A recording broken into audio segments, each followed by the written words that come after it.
Hey Kerry, we have your 8PQ computer here, which is for a 88 E250 with a 306 cylinder. And it looks pretty good. Looking at the capacitors, they've already been replaced by an electronics company. And that's your first one.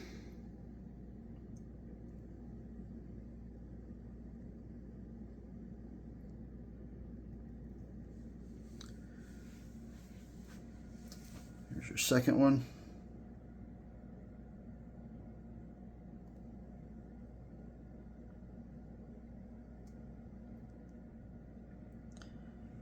And here's your third.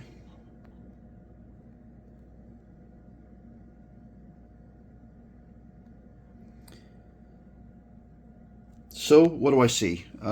They've replaced them with an aftermarket capacitor with a higher voltage than stock, which is pretty common.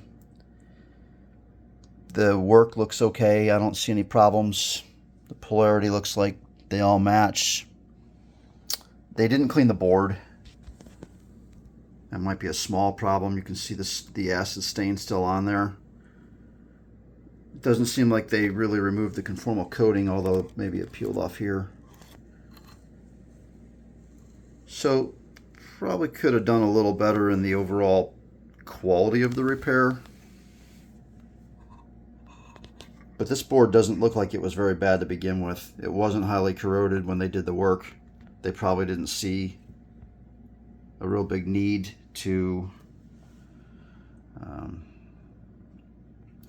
get too deep in this, because the capacitors didn't look like they were hardly leaking at all. So this board was probably caught early on before the problem became very bad. And I don't know. I don't see anything here that screams that this board needs to be repaired. It looks okay to me.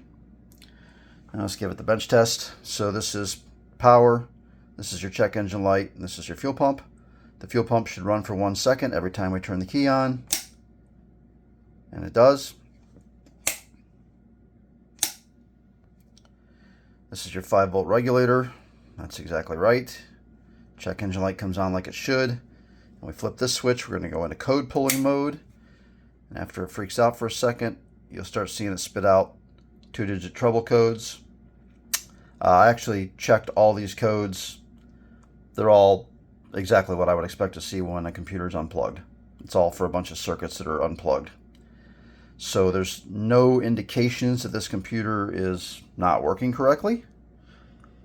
It doesn't mean that it's perfect. I don't know that every single component on this board is good, but I can tell you none of them look burnt, none of them look bad. The capacitors don't appear to be the problem, and I don't really see any big indications that this computer is in need of repair. You never can say never until you swap a different one in and it works, but I don't see anything here that justifies me going forward with this. So that's going to be my recommendation, is that we talk about the symptoms and see if maybe they are lining up with a computer problem. Okay, that's it. Good luck, sir.